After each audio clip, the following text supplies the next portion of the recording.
Every year, the staff of the Financial Times choose a seasonal appeal partner. This year, it is the World Child Cancer, a charity that delivers affordable treatment to child cancer patients in developing countries.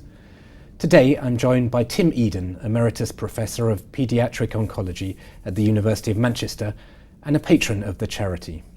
Professor Eden's research into child cancer, together with his work on delivery of care and support for victims and their families, has been instrumental to the charity's strategy since its founding in 2007. Tim, welcome. Thank you very much. I wondered if you could tell us a bit about the history of the fund. When and why did it start? Well, I personally have been involved in looking after children with cancer and leukemia through a period when they went from little expectation of cure to now, 4 out of 5 being cured long term. And increasingly, in my role with colleagues around the world, realised that there was this huge disparity between children in high-income countries and those in low-income countries. And I went to Bangladesh with Jeff Thaxter, who was then the deputy chairman of the parents group. We went to review hospitals there at their invitation of the people locally. And while we were there in the evenings, we sat down and said, we've got to do more. And it was Jeff's sort of driving force to create something where we could be twinning high-income countries with low-income countries.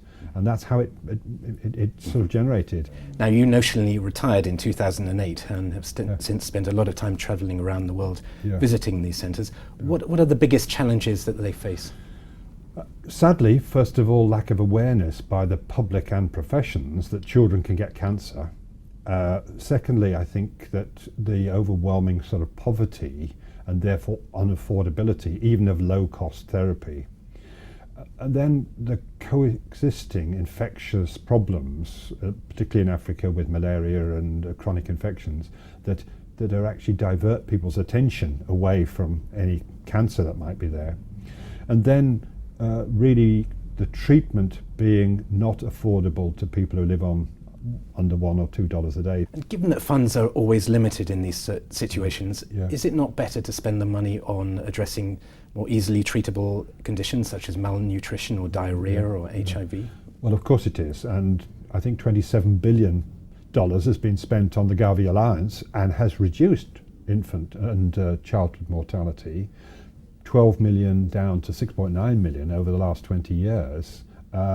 From principally infectious diseases. There's a way to go, and in Africa and Asia, where we mostly work, they account for most of the deaths in the world in children under 5 years. But the strange thing is that in Africa in particular, poverty is associated with cancer, and that is the sense of chronic malaria infections that alter your immunity, and malnutrition lead to the failure to eradicate the virus, Epstein-Barr virus, which in our country generally does not cause malignancies. It is associated with 1 or 2, but in Africa associated with the commonest tumour, which is the Burkitt lymphoma, the big lump on the jaw or the big belly mass. And so poverty, in a sense, is associated with that cancer. Ironically and paradoxically, as soon as you start to improve your socioeconomic status and come up from low to lower middle, then cancer emerges in childhood, as it did in Britain in the 1950s. And so, we didn't used to see the peak leukemia until about that time, and that's what's happening. As I understand it from our reporting on the subject already, there is a big differential in cost between treating children in the developing world and the developed world. Why is that? Well, that is a fascinating issue because, of course, it may well be that we spend too much. We've just done a study in Bangladesh, or at least Afiqul Islam, our lead there, as he showed that it cost between £4,000 and £7,000 to treat a leukemic patient there, 100,000 in Britain, 200,000 in America. There's something in our system we could learn from them, maybe. But the drugs are not the only cost, because there's clearly travel and food and so on. But 48-50% in Bangladesh of the costs for families come from drugs. Now, we hope that we are jointly going to raise quite a bit of money.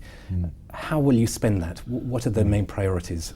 I think the main priorities is where we work at the moment. We've got a sort of bridgehead into each country where we're working in a sort of hub centre where they felt that they needed help, where they actually asked for help, and where they were doing good work, but we've been able to help them more.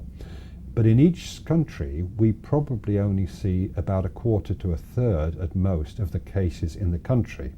So therefore, it's very essential that we don't just do that elite, but we actually have to reach out across the country.